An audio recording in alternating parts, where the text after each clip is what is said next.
वंदे मातरम साथियों, एक बार फिर स्वागत है आपका अपने YouTube channel NCERT smart network पर।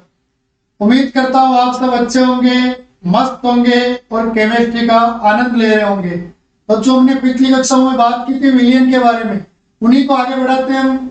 सबसे पहले हमने बात की थी विलियन क्या होता है, इसकी परिभाषा और विलियन के लिए कुछ आवश्यक शर्तें बताई थी मैंने, जैसे कि विलियन जो होता है वो एक समांगी मिश्रण होना चाहिए। फिर इसके बाद हमने विलियन के घटक पढ़े थे।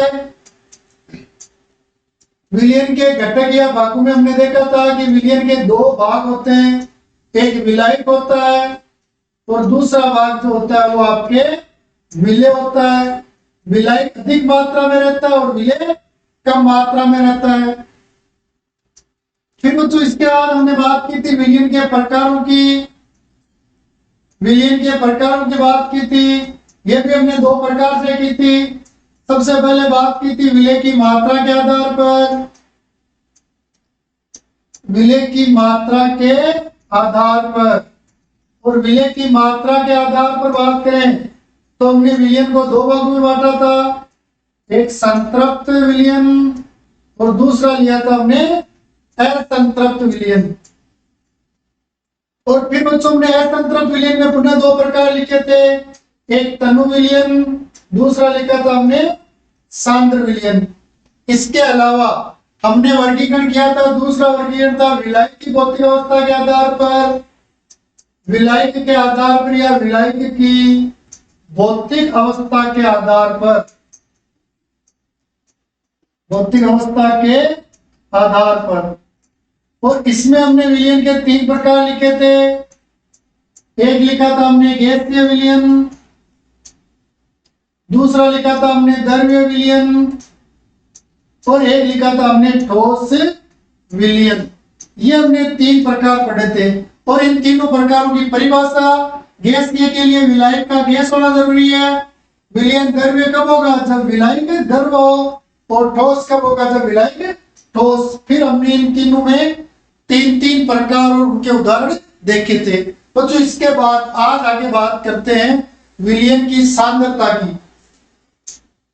बात करें बच्चों विलियन की सांद्रता की, तो बच्चों विलियन की सांद्रता को अगर मैं अपने दैनिक जीवन से जोड़कर बताऊं आपको, अपने डेली लाइफ में सांद्रता को देखें तो यहाँ सांद्रता सबसे मतलब क्या है। जैसे हम दूध पी रहे हैं तो दूध जो होता है किसी को ज्यादा मीठा करके पीना पसंद होता है, किसी को कम मीठा पीना पसंद है। तो यहाँ पर दूध का मीठापन जो है या किसी वस्तु कोई नमकीन पदार्थ है तो उसका जो नमकीनपन है, या कोई खारी वस्तु है तो उसका खारापन है, ये उसकी सांद्रता को व्यक्त करते हैं। तो यहाँ पर सांद्रता की बात करें तो सांद्रता जो होती है वो बच्चों तापमान के साथ बदल सकती है। इसलिए निश्चित ताप पर और बच्चों सांद्रता केवल ताप के साथ बदले ये जरूरी नहीं है, ताप के अतिरिक्त विलायक की मात्रा पर भी बदल सकती है। जैसे एक कप दूध लिया, उसमें एक चम्मच आपने चीनी मिला ली, लेकिन आपको अचानक दूध ज्यादा पीने की इच्छा हुई, आपने बाट के भर के दूध ले लिया और उसमें चीनी अभी भी आपके पास कितनी है, एक ही चम्मच है। तो उस कंडीशन में वो दूध आपको क्या होगा, हल्का कम मीठा लगेगा। मतलब विलायक की मात्रा बढ़ाने पर भी सांद्रता बदलती है। इसलिए निश्चित ताप पर विलायक की निश्चित मात्रा में, विलायक की निश्चित मात्रा में उपस्थित विलेय की मात्रा, विलेय की मात्रा विलियन की सांद्रता कहलाती है। विलियन की सांद्रता कहलाती है। ये बच्चों नॉर्मल परिभाषा हो गई अपने सांद्रता की, कि निश्चित ताप या स्थिर ताप पर किसी विलायक की निश्चित मात्रा लिया आपने और उस निश्चित मात्रा में आपके कितना विलेय उपस्थित है। अगर विलेय की मात्रा कम है तो उसकी सांद्रता कम होगी, और विलय की मात्रा ज्यादा है तो उसकी सांद्रता ज्यादा होगी। जैसे देखो, हम विलय की मात्रा ले लेते हैं, विलायक की मात्रा 100 ग्राम ले लेते हैं जैसे, और विलय की मात्रा एक जगह तो ली हमने 2 ग्राम, और एक जगह विलायक की मात्रा ले लेता हूं मैं 15 ग्राम, ये ले ली हमने जैसे। अब अगर यहां पर आप इनकी सांद्रता देखोगे तो आप नोट क्या करोगे, यहां आपके 1/50 के आसपास आ जाएगी, और ये सांद्रता जो आएगी वो आपकी आएगी 0.15 के आसपास, ये इस प्रकार। तो विलायक की देखो मात्रा दोनों जगह क्या है, निश्चित है, लेकिन विलय की मात्रा कम और ज्यादा कर ली हमने। तो विलय की मात्रा जैसे आप कम ज्यादा करोगे तो सांद्रताएं जो होगी आपके परिवर्तित हो जाती है। तो ये होता है जो विलयन की नॉर्मली सांद्रता की बात करें तो विलायक में कितना विलय है वो उसकी सांद्रता को दर्शाता है। अब जो सांद्रता जो है, इस सांद्रता का अध्ययन 2 प्रकार से किया जाता है। सांद्रता का अध्ययन एक तो करते हैं हम गुणात्मक अध्ययन, और दूसरा अध्ययन करते हैं हम मात्रात्मक। अगर बात करें गुणात्मक अध्ययन तो हम कह सकते हैं कि विलय कितना है। अगर विलय कम है तो आप उसको तनु बोलते हो, और विलय ज्यादा है तो उसको आप क्या बोलते हो, सांद्र। लेकिन पूर्ण रूपेण इसकी व्याख्या नहीं कर सकते, क्योंकि विलय की मात्रा कम, जैसे मान लो अगर अपने पास विलायक 1000 ग्राम है, विलायक की मात्रा जैसे 1000 ग्राम है, और उसमें विलय 2 ग्राम है तो भी कमी है, और विलय 5 ग्राम है तो भी कम है, विलय 7 ग्राम है तो भी क्या है, कम। और विलय की अधिक मात्रा मतलब क्या है, 30 ग्राम में अधिक है, विलय की मात्रा अगर 40 ग्राम है तो भी अधिक है, 45 ग्राम है तो भी क्या है, अधिक। तो अगर इसको भी सांद्र, इसको भी सांद्र, इसको भी सांद्र बोल रहे हैं, और इसको भी तनु, इसको भी तनु, और इसको भी तनु, मतलब हम तनु और सांद्र से केवल गुण बता सकते हैं कि भाई वो उसमें विलय कम है या ज्यादा, वास्तविकता नहीं बता सकते। इसलिए मात्रात्मक अध्ययन किया जाता है जिसमें वास्तविक मात्रा के आधार पर सांद्रता बताई जाती है। तो हम यह बात करते हैं बच्चों अपने सांद्रता का मात्रात्मक अध्ययन, सांद्रता का मात्रात्मक अध्ययन। और वो जो सांद्रता का जो मात्रात्मक अध्ययन किया जाता है, यह अध्ययन इनकी मात्रात्मक इकाइयों के आधार पर, या कह सकते हैं मात्रक इकाइयों के आधार पर। तो सांद्रता को व्यक्त करने की मात्रक इकाइयों, हम बात करते हैं सांद्रता को व्यक्त करने की मात्रक इकाइयों की।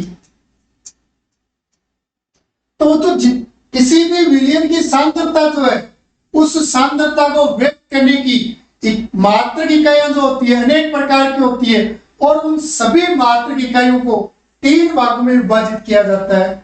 सभी मात्रक इकाइयों को 3 भागों में रखा गया है। सबसे पहले लेते हैं नंबर 1, बार बार मात्रक इकाइयां, बार बार मात्रक इकाइयां। या बच्चों इनको आप बार बार मात्रक इकाइयां जो है, इनको आप द्रव्यमान मात्रक इकाइयां भी कह सकते हो। द्रव्यमान मात्रक इकाई। तो नंबर 1 पे आती है बच्चों आपके बार बार मात्रक इकाई या द्रव्यमान मात्रक इकाई। नंबर 2 जो लेते हैं बच्चों वो लेते हैं बार आयतन मात्रक इकाई, बार आयतन मात्रक इकाइयां, ये 2 नंबर पर लेते हैं हम। और तीसरा प्रकार जो है उसमें लिया जाता है बच्चों आपके आयतन मात्रक इकाइयां, आयतन मात्रक इकाइयां।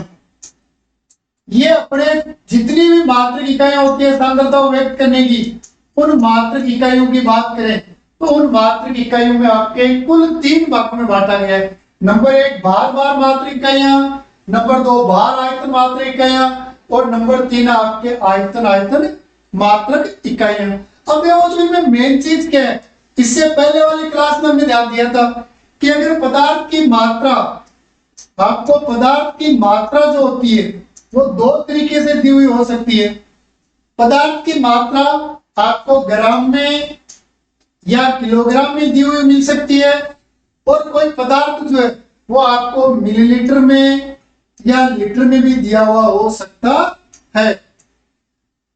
अब यह ध्यान देना कि आपको जो मात्रा ग्राम में या किलोग्राम में दी हुई है तो वो किसको रिप्रेजेंट कर रहा है, किसको दर्शा रहा है, और मिलीलीटर या लीटर में दी हुई है तो वो किसको व्यक्त कर रहा है। तो जब पदार्थ की मात्रा आपको ग्राम में या किलोग्राम में दी गई है, मतलब आपको किसी पदार्थ का भार दिया हुआ है, जो वास्तविकता में क्या होता है, उस पदार्थ का द्रव्यमान होता है।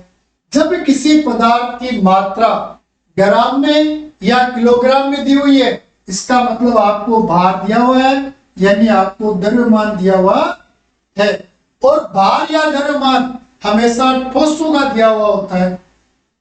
दूसरा तरीका होता है मात्रा देने का। किसी पदार्थ की मात्रा आपको मिलीलीटर में या लीटर में भी दी हुई हो सकती है, और जब मात्रा मिलीलीटर में या लीटर में दी हुई है, इसका सीधा तात्पर्य यह है कि आपको पदार्थ का आयतन दिया हुआ है बच्चों, और आयतन आपको द्रव पदार्थ या गैसीय पदार्थों का दिया रहता है। अब देखो इन दो चीजों के आधार पर हम बात करें तो ये कह रहा है नंबर 1 भार भार मात्रा इकाइयां। देखो हमने इससे पहले देखा था कि विलियन जो होता है, इस विलियन में हमने ये लिखा था विलियन बराबर विलायक, प्लस में लिखा था हमने विले, विलायक प्लस क्या लिखा था, विले, ये लिखा था हमने। अब यहां पर आपको विलियन में जब कोई विलियन दिया होगा दो चीजें मिलेगी, या तो विले और विलायक दिया हुआ मिलेगा, या फिर कई जगह आपको विले दिया हुआ मिलेगा और विलायक नहीं देकर विलियन दिया हुआ मिलेगा। मतलब इन तीन वस्तुओं में से या इन तीन पदों में से आपको कोई भी दो पद दिए हुए मिलेंगे, और उनमें एक कॉमन पद मोस्टली आपको विले दिया हुआ रहता है। तो देखो वापस पहले वाली पेज की बात करें तो भार भार मात्रा इकाई से मतलब क्या है, यहां पर आपको पहले भार दिया मतलब ये विले का भार दिया हुआ है, फिर आगे भार दिया मतलब ये आपको भार या तो विलायक का दिया हुआ है, और अगर विलायक नहीं दिया हुआ है इसका मतलब इसका दिया हुआ है विलियन का। मैं सुनो बच्चों यहाँ पर विलायक और विलियन एक नहीं है, मैं ये नहीं कह रहा हूं कि विलायक और विलियन एक है। आप समझ जाओगे कि सर ने कहा है कि विलियन बराबर विलायक प्लस विले होता है, फिर आप भी सोचोगे कि सर ने कहा विलायक या विलियन। विलायक और विलियन एक नहीं होता है। मैं कह रहा हूं या तो विलायक दिया हुआ मिलेगा आपको और या फिर विलियन दिया हुआ मिलेगा। तो पहला भार शब्द है वो विले की मात्रा के लिए आया है, और दूसरा भार शब्द या द्रव्यमान शब्द है वो या तो विलायक के लिए प्रयुक्त हुआ है या फिर विलियन के लिए प्रयुक्त हुआ है। और भार या द्रव्यमान जो होता है इनकी मात्रक इकाई ग्राम या ग्राम से बड़ी इकाई किलोग्राम होती है। तो भार भार मात्रक इकाइयां या द्रव्यमान मात्रक इकाइयां जो होती है, इन इकाइयों में विलेय पदार्थ और विलायक या विलियन पदार्थ दोनों ही पदार्थों को ग्राम में या किलोग्राम में लेते हैं या प्रयुक्त करते हैं। तो इसमें सीधा हो जाता है जिन मात्रक इकाइयों में विलेय और विलायक या विलियन ग्राम या किलोग्राम में प्रयुक्त होता है वो सारी मात्रक इकाइयां भार भार मात्रक इकाइयां होती है। देखो आगे बात करें तो अपने भार भार मात्रक इकाइयां जो होती है, इन मात्रक इकाइयों में कौन कौन सी इकाइयां आती है। तो भार भार मात्रक इकाइयां, भार भार मात्रक इकाइयां, तो जो बार बार मात्रक इकाइयां जो होती है ये कुल 5 होती है अपने। नंबर 1 भार या द्रव्यमान प्रतिशत, भार या द्रव्यमान प्रतिशत। बच्चों भार और द्रव्यमान दो अलग अलग होती इकाइयां होती है, एक नहीं होती है। लेकिन यहाँ हम जो भार शब्द प्रयुक्त करें वो द्रव्यमान के लिए ही प्रयुक्त हुआ है, इससे पहले मैंने बताया था आपको। फिर बच्चों एक होती है आपके पीपीएम, पार्ट पर मिलियन, पार्ट पर मिलियन। इसके बाद बात करें बच्चों हम तीसरी इकाई की तो वो होती है पीपीबी, पार्ट पर बिलियन। पार्ट पर बिलियन। फिर इसके बाद बात करें बच्चों चौथी इकाई की, तो ये होती है आपके मोललता, जो बहुत ही ज्यादा महत्वपूर्ण इकाई होती है बच्चों, बहुत ही ज्यादा मोस्ट इकाइयों में आती है मोललता। और इसी में पांचवी मात्रिक इकाई पढ़ते हैं, वो होती है बच्चों आपके मोल अंश या मोल भिन्न। मोल अंश या मोल भिन्न, या कह सकते हैं मोल प्रभाज। ये पांच ऐसी मात्रिक इकाइयां सांद्रता को व्यक्त करने की, जिनमें विलेय पदार्थ और विलायक या विलयन पदार्थ ग्राम में या किलोग्राम में दिए होते हैं। इनमें विलेय की मात्रा भी आपको ग्राम में मिलेगी या किलोग्राम में मिलेगी, और इनमें विलायक और विलयन में से जो भी पदार्थ दिया हुआ मिलेगा, विलायक या विलयन में से जो पदार्थ दिया हुआ मिलेगा, उसकी भी मात्रा आपको या तो ग्राम में मिलेगी या किलोग्राम में मिलेगी। अब जो इन मात्रिक इकाइयों के लिए महत्वपूर्ण चीज ध्यान रखना, वो क्या है? इन मात्रिक इकाइयों के लिए महत्वपूर्ण चीज ये है कि ये सारी इकाइयां, पांचों इकाइयां ताप से स्वतंत्र होती है। ताप से क्या होती है? स्वतंत्र। ताप से स्वतंत्र शब्द से अपना मतलब क्या है? तापमान में जब परिवर्तन करते हैं तो इन इकाइयों के मान में परिवर्तन नहीं होता है, इन सांद्रताओं में कोई बदलाव नहीं होता है। ताप परिवर्तन करने पर बार बार मात्रिक इकाइयां द्रव्यमान प्रतिशत, पीपीएम, पीपीवी, मोललता और मोलस, इनका मान बिल्कुल भी नहीं बदलता है। और क्यों नहीं बदलता, उसका कारण सुनो बच्चों। इन पांचों इकाइयों का मान निर्भर किस पर करता है? ग्राम या किलोग्राम पर। किस पर निर्भर करता है? ग्राम या किलोग्राम। और ग्राम या किलोग्राम यानी द्रव्यमान पर निर्भर कर रहा है। और बच्चों किसी भी पदार्थ का द्रव्यमान जो होता है वो तापमान बदलने पर नहीं बदलता है। अगर ऐसा होता तो सोचो किराना की दुकान जो है वहां कितनी बड़ी समस्या हो जाती। सर्दियों में चीनी लेके आया, गर्मी आ गई, वो चीनी बिकी नहीं, तो हो गई समस्या उसके लिए। वो अगर मान लो फिर वापस बारिश का समय आ गया, टेम्परेचर तो कम ज्यादा होगा, और समस्या हो जाएगी। तो ये हमेशा ध्यान रखना, द्रव्यमान जो होता है वो तापमान बदलने से नहीं बदलता है। जैसे कुछ लोग सर्दियों में मोटे हो जाते हैं, तो इसका तापमान से कोई लेना देना नहीं है। वो तो सर्दियों में गूंद के लड्डू बना लेते हो और बड़े चाव से खाते हो, इसलिए मोटे हो जाते हो। बाकी द्रव्यमान जो है वो तापमान के साथ नहीं बदलता है। एक क्वेश्चन बनता है बच्चों यहाँ से अपने, नॉर्मली ये आता है कि मोललता पर ताप का प्रभाव लिखिए। मोललता पर ताप का प्रभाव, तो आपका उत्तर क्या होगा? मोललता पर ताप का कोई प्रभाव नहीं पड़ता है, या ये कहीं ताप बढ़ाने पर या घटाने पर विलयन की मोललता अपरिवर्तित रहती है। कारण पूछ ले क्यों, तो कारण सीधा है क्योंकि मोललता का मान पदार्थ के द्रव्यमान पर निर्भर करता है, और पदार्थ का द्रव्यमान जो होता है वो तापमान के साथ नहीं बदलता है। ये तो जो नॉर्मल एक अपने को नोट याद रखना है, जो आपको नोट्स में, प्रिंटेड नोट्स में मिल जाएगा अपने। अब बात करते हैं इसके बाद आगे इन इकाइयों के बारे में विस्तार से। तो सबसे पहले अपने इकाई जो है वो है भार या द्रव्यमान प्रतिशत। भार या द्रव्यमान प्रतिशत। और बच्चों अब की बात एनसीईआरटी की, तो राजस्थान में, या कह सकते हैं जहां जहां एनसीईआरटी का पैटर्न चलता है वहां अपने केमिस्ट्री में न्यूमेरिकल क्वेश्चन जो आया था वो भार प्रतिशत या द्रव्यमान प्रतिशत से ही आया था। तो यहाँ पर देखो, इसकी बात करें भार या द्रव्यमान प्रतिशत की, तो देखो जो प्रतिशत शब्द आती है अपने दिमाग में क्या आता है? प्रतिशत मतलब हर 100, प्रत्येक 100 की बात करते हैं। यानी आप किसी भी पदार्थ का प्रतिशत निकाल रहे हो, मतलब 100 में से उसका मान कितना है, 100 में से उसकी वैल्यू। तो आप कह सकते हो विलियन जो है अपना, कोई भी पदार्थ दिया हुआ है जिसको आप विलियन के रूप में ले रहे हो, उस विलियन की या तो कुल मात्रा 100 ग्राम ले लो, 100 किलोग्राम भी ले सकते हो, या फिर आप विलियन के भाग बना लो, उसके भागों के भाग बना लेते हैं। 100 बार भाग ले लेते हैं। तो यहाँ 100 बार भाग और 100 ग्राम में अंतर ज्यादा कुछ नहीं है। भार मतलब या तो ग्राम या किलोग्राम होगा, और यहाँ हमने बार भाग नहीं लेकर और 100 ग्राम मात्रा लिख दी।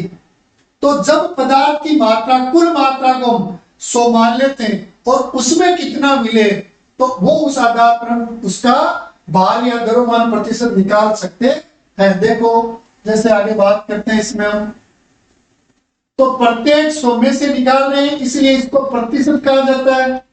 बाकी चीजें तो आप जानते हो, मैथ पढ़ते आ रहे हो, प्रतिशत का मतलब शुरू से छोटी क्लास से पढ़ाते हैं अपने को। इसकी परिभाषा बच्चों हम ये लिख सकते हैं, 100 ग्राम मिलियन में, मिलियन की मात्रा कितनी ले ली हमने, 100 ग्राम। और देखो 100 ग्राम का मतलब मिलियन का क्या लिया है, द्रव्यमान या भार। तो 100 ग्राम मिलियन में उपस्थित, मिलियन में उपस्थित विलेय की ग्राम मात्रा। और बच्चों ग्राम मात्रा का मतलब आप क्या लिख सकते हो, भार। ग्राम मात्रा जो होती है या भार जो होता है वो मिलियन का भार प्रतिशत या द्रव्यमान प्रतिशत कहलाता है। ये इसकी नॉर्मल परिभाषा हो जाएगी बड़े, भार प्रतिशत या द्रव्यमान प्रतिशत कहलाता है। यानी मिलियन की मात्रा कितनी ली है, 100 ग्राम, और उस 100 ग्राम में विलेय के कितने ग्राम है वही उसका द्रव्यमान प्रतिशत है, वही उसका क्या है, द्रव्यमान प्रतिशत। अब देखो तो इसका फॉर्मूला बना दे। सबसे पहले देखो तो ये भार, भार या द्रव्यमान प्रतिशत है, इसको W बट्टा W प्रतिशत से भी दर्शाते हैं। यहां W बट्टा W प्रतिशत से दर्शाते हैं। तो देखो W बट्टा W मतलब वेट अपॉन वेट, यानी किसी भिन्न के हर में भी और अंश में दोनों में क्या दिया हुआ है, वेट दिया हुआ है। तो देखो अभी हम फॉर्मूला बनाते हैं इसका। तो भार प्रतिशत बराबर लिख लेते हैं बच्चों। देखो केमिस्ट्री में अपनी केवल रसायन विज्ञान की बात करो, आप मैथ के हिसाब से अलग, आप फिजिक्स में अलग तरीके से बात कर सकते हो। रसायन विज्ञान में विशेष तौर से अपने यहाँ पर विलियन वाले टॉपिक में अगर आपको फॉर्मूला बनाना है तो आप कैसे बना सकते हो। आपको ये देखना है कि इस लैंग्वेज को पढ़ो आप, परिभाषा को, और इसमें कौन कौन से पदार्थ दिए हुए हैं और कौन सा पदार्थ किसमें प्रेजेंट है ये देखना है। तो देखो दिया हुआ क्या, 100 ग्राम मिलियन, एक तो विलियन दिया हुआ है, फिर कह रहा है हमने उपस्थित विलेय यानी दो पदार्थ दिए हुए हैं, एक विलियन और एक विलेय। अब इसमें से आपको ये देखना है कौन सा पदार्थ किसमें उपस्थित है। तो 100 ग्राम विलियन में उपस्थित है कौन, विलेय। तो जो उपस्थित है उसको लिख दो आप अंश में। तो विलेय की ग्राम मात्रा, और विलेय की ग्राम मात्रा को क्या कहते हैं, भार। तो ये हो गया विलेय का भार। और देखो W बट्टा W में भी क्या करा है, भार बट्टा भार अपॉन किसमें उपस्थित है, ये 100 ग्राम मिलियन में, मतलब विलियन का भी क्या दिया हुआ आपको, भार। और यहां बच्चों हमने परिभाषा में देखो हमने विलियन की कुल मात्रा कितनी ली है, 100 ग्राम ली है, तो गुणा में क्या जाएगा 100 ग्राम, या आप सीधा मान लो प्रतिशत निकाल रहे हो तो इंटू 100 आ जाएगा अपने पास। ये हो गया बच्चों अपने भार प्रतिशत का फॉर्मूला। आप इसको चाहो तो ऐसे भी लिख सकते हो, भार प्रतिशत बराबर, अगर मान लो आपको विलियन का भार नहीं दिया हुआ है और विलायन और विलेय का पृथक पृथक दिया हुआ है भार आपको, तो आप सूत्र ये लिख सकते हो, विलेय का भार और बट्टे में लिख सकते हो आप विलायक का भार प्लस विलायक का भार, प्लस में लिख सकते हो आप विलेय का भार, क्योंकि विलायक और विलेय के भार को जब आपस में ऐड कर देंगे, जोड़ देंगे, तो आपको विलियन का भार प्राप्त हो जाता है। यह होता है तो आपके द्रव्यमान प्रतिशत या भार प्रतिशत। स्क्रीनशॉट लेना चाहो तो ले सकते हो। ठीक है बच्चों, अब देखो इससे संबंधित एक दो क्वेश्चन देखते हैं अपने पास। जैसे सबसे पहले तो ये क्वेश्चन देखो, क्वेश्चन दिया हुआ अपने पास, जल में ग्लूकोज का 10 द्रव्यमान प्रतिशत उपस्थित है, 10 द्रव्यमान प्रतिशत उपस्थित है। अब आपको इसका तात्पर्य बताना कि ये कहना क्या चाह रहा है, तो देखो तात्पर्य बाद में बताएंगे। ये दिया हुआ है जल में ग्लूकोज का 10 द्रव्यमान प्रतिशत उपस्थित है, तो आपको दिया हुआ क्या है, तो 10 द्रव्यमान प्रतिशत, यानी आपको W प्रतिशत का मान कितना दिया हुआ है, 10 दिया हुआ है। अब आपको इसमें विलय या विलायक में से या विलयन की तीनों की मात्रा निकाल लेते हैं। इसमें विलयन की भी निकाल लेते हैं, विलायक की भी और विलय की भी। तो दिया हुआ केवल आपको द्रव्यमान प्रतिशत, ये प्रतिशत पहले और द्रव्यमान बाद में, कोई दिक्कत नहीं है। तो देखो अपने पास पहले आ जाता है, मतलब द्रव्यमान प्रतिशत में दिया हुआ है और द्रव्यमान के आगे दिया हुआ, मतलब ये द्रव्यमान प्रतिशत दिया हुआ है। तो देखो अपने को ये दिया हुआ, तो इसका फॉर्मूला लिख देते हैं हम, W प्रतिशत बराबर वही विलय का भार, विलय का भार बट्टा में आ जाएगा आपके क्या, विलयन का भार, और प्रतिशत निकाल रहे हो तो इनटू क्या आ जाएगा, तो आ जाएगा। अब आपको बच्चों W प्रतिशत का मान 10 दिया हुआ है, ये लिख दिया 10, विलय का भार दिया हुआ नहीं है और विलयन का भार भी दिया हुआ नहीं है। और जब विलय और विलयन दोनों का भार नहीं दिया हुआ है, लेकिन इसमें आपको विलय की प्रतिशत मात्रा दी हुई है, तो फिर हम विलयन का भार मान लेते हैं। तो माना विलयन कितना है, माना विलयन 100 ग्राम है, ये हमने मान लिया। वैसे मानने का काम तो मैथ वालों का है, लेकिन मैथ ही पढ़े हम केमिस्ट्री में मैथ सोल्व करें तो अपने को भी मानना पड़ेगा।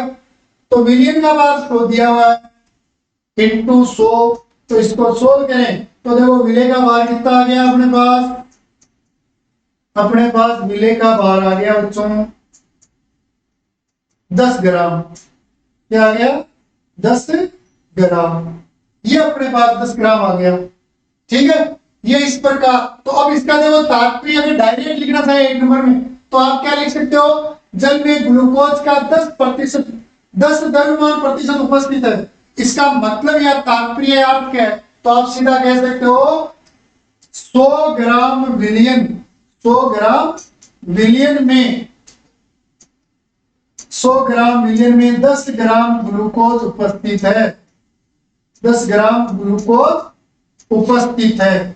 अब बच्चों आपसे कोई ये पूछ ले 100 ग्राम विलयन में 10 ग्राम ग्लूकोज उपस्थित है यहाँ, तो फिर जल कितना है, तो यहाँ पर देखो ग्लूकोज विलय है और जल क्या है, विलायक। और ग्लूकोज को जल में घोल दिया तो बन गया विलयन। आपसे पूछ रहा है जल की मात्रा बताओ। इस बार जो क्वेश्चन आया था बिल्कुल सेम ऐसा ही क्वेश्चन था कि जल में ग्लूकोज का 10% द्रव्यमान उपस्थित है, तो जल की मात्रा बताइए। यानी विलायक की मात्रा शब्द कुछ अलग थे, बाकी क्वेश्चन सेम था। उपस्थित है तो जल की मात्रा या जल का भार बताओ, ये आ गया जैसे अपने क्वेश्चन। अब हमने सबसे पहले अपने को W प्रतिशत दिया हुआ था, इसलिए हमने विलय का भार निकाल लिया। विलयन का भार हमने मान लिया 100 ग्राम। अपने को निकालना क्या है, जल का भार। बच्चों जल यहाँ किसका कार्य कर रहा है, विलायक का, और ग्लूकोज किसका काम कर रहा है, विलय का। अब अपने को जल की मात्रा निकालनी है, तो देखो जल विलायक है तो सूत्र होता है विलायक का भार बराबर विलयन का भार माइनस हो जाएगा आपके विलय का भार। तो देखो विलायक का भार तो आपको निकालना है, विलयन कितना दिया हुआ है जो आपने मान लिया था 100 ग्राम, और विलय कितना है जो भी आपने निकाल लिया 10 ग्राम, तो शेष कितना रह गया 90 ग्राम। तो ये 90 ग्राम जो है वो आपके विलायक की मात्रा है। तो इस प्रकार बच्चों आप किसी भी पदार्थ में विलायक की मात्रा निकाल सकते हो, विलय की भी निकाल सकते हो, और विलयन हमने यहाँ पर मान लिया तो उसकी मात्रा अपने को निकालने की आवश्यकता नहीं है। इस क्वेश्चन का भी आप स्क्रीनशॉट ले सकते हो। ये थी बच्चों अपने पहली इकाई। देखो एक बार वापस इसकी परिभाषा को देखो। भार प्रतिशत में हमने लिखा 100 ग्राम विलयन में उपस्थित विलय की मात्रा। आगे वाली दोनों परिभाषाओं को देखना भी आप। अगला टॉपिक ले लेते हैं इसी में अपने नंबर 2 मात्रक इकाई जो है, एक ले लेते हैं बच्चों पीपीएम, पार्ट पर मिलियन। पार्ट पर मिलियन। और एक ले लेते हैं बच्चों इसी में तीसरी इकाई पार्ट पर मिलियन। पार्ट पर मिलियन, दोनों में एक हल्का सा अंतर है, तो मिलियन ले लिया, पीपीबी ले लेते हैं, तो पीपीबी में ले लेते हैं हम पार्ट पर बिलियन। पार्ट पर बिलियन यानी पीपीबी। पीपीबी देखो तो प्रतिशत, प्रतिशत मतलब प्रत्येक को, और पार्ट पर मिलियन, मिलियन का मतलब 10 की घात 6, 10 की घात 6, और पर मिलियन यानी प्रत्येक 10 की घात 6, प्रत्येक 10 लाख में, प्रत्येक 10 लाख में। और यहां पर अपने पास बिलियन मतलब 10 की घात 9। तो इन तीनों में अंतर क्या था? देखो द्रव्यमान प्रतिशत में तो था आपके 100 ग्राम मात्रा है, कुल मात्रा आपने 100 ली थी। पार्ट पर मिलियन में कुल मात्रा 10 की घात 6 आती है, और पार्ट पर बिलियन जो है उसमें कुल मात्रा 10 की घात 9 आती है। ये देख लेते हैं, दोनों बिल्कुल सेम टॉपिक है इसलिए इनको देख लेते हैं। तो सबसे पहले देखो इसकी बात करें तो जहां हमने 100 ग्राम मात्रा ली थी वहां आपको 10 की घात 6 ग्राम देनी है, तो परिभाषा वही हो जाएगी 10 की घात 6 ग्राम मिलियन में उपस्थित, मिलियन में उपस्थित मिले की ग्राम मात्रा, मिले की ग्राम मात्रा जिसको आप भार कहते हो। मिलियन की, मिलियन में विलय की जो ग्राम मात्रा है वो मिलियन की क्या कहलाएगी? पीपीएम कहलाता है। मिलियन का क्या कहलाता है? पीपीएम कहलाता है। और जब पीपीएम की परिभाषा लिखेंगे तो इसमें हल्का सा शब्द चेंज करना है। 10 की घात 9 ग्राम मिलियन में, 10 की घात 9 ग्राम मिलियन में उपस्थित, उपस्थित विलय की ग्राम मात्रा। और ग्राम मात्रा मतलब आपको क्या दिया हुआ है? भार दिया हुआ है। मिलियन की क्या कहलाएगी? पीपीबी कहलाती है या कहलाता है। ये देखो दोनों की परिभाषा है। और इससे पहले हमने द्रव्यमान प्रतिशत की परिभाषा लिखी थी, वहां हमने यहाँ 100 ग्राम लिया था। तो तीनों की परिभाषाओं में मुख्य अंतर क्या है? कुल मात्रा का प्रतिशत 100 में निकालते हैं, पार्ट पर बिलियन 10 की घात 6 ग्राम में निकालते हैं, और पार्ट पर बिलियन जो है वो 10 की घात 9 ग्राम में निकालते हैं। सूत्र भी लगभग वही रहेगा, W बटा W के स्थान पर यहाँ पीपीएम आ जाएगा, बाकी सेम रहेगा। देखो विलय की मात्रा यानी विलय का भार बट्टे में क्या जाएगा अपने अपॉन विलियन का भार, ग्राम मात्रा मतलब भार ही है तो ये विलियन का भार। और जो कुल मात्रा कितनी भी हुई है 10 की घात 6, वह गुणा में 100 था द्रव्यमान प्रतिशत में, या 10 की घात कितनी आ गई? 6। इसी प्रकार पीपीबी का देख लो उत्तर, तो यहां पर अपने विलय का भार, विलय का भार, और बट्टे में वही मिलियन का भार। कुल मात्रा कितनी दी हुई है? 10 की घात 9। तो देखो तीनों में मुख्य अंतर क्या है? परिभाषा में 10 की घात 6 ग्राम आ गया 100 ग्राम की जगह, और पीपीबी में 10 की घात 2 ग्राम आ गया, और फॉर्मूले में भी 10 की घात 6 और 10 की घात 9 आ गया 100 के स्थान में, बाकी बिल्कुल सेम है। जैसे देखो ये कह रहा है कि 5 पीपीएम फ्लोराइड युक्त जल, 5 पीपीएम फ्लोराइड युक्त जल है, तो इसका क्या अर्थ है? मतलब आपको कह रहा है 5 पीपीएम युक्त फ्लोराइड जल का अर्थ क्या है? तो इसका सीधा मीनिंग क्या है? 10 लाख मात्रा ग्राम में ले ले, जल की मात्रा कितनी? 10 लाख, या 10 की घात 6 ग्राम जल है, उसमें फ्लोराइड कितना है? 5 ग्राम है। उसमें फ्लोराइड कितना है? 5 ग्राम। इसी प्रकार जैसे 20 पीपीबी हानिकारक सीएफसी गैस वायुमंडल में है उपस्थित, मान लो, या केवल हेलिको वायुमंडल में उपस्थित है, तो इसका क्या तात्पर्य है? तो जब कुल मात्रा 10 की घात 9 ग्राम है तो उसमें हानिकारक गैस जो CFC क्लोरोफ्लोरोकार्बन गैस है उसकी मात्रा केवल कितनी है, 20 ग्राम है। इन दोनों का स्क्रीनशॉट ले लो बच्चों आप। तो ये हमने बात की थी द्रव्यमान प्रतिशत, ppm और ppb की। अपनी इस क्लास को यही विराम देते हैं। इस क्लास के जो नोट, मेरे प्रिंटेड नोट्स है वो आपको टेलीग्राम चैनल पर मिल जाएंगे। वंदे मातरम, जय हिंद, धन्यवाद।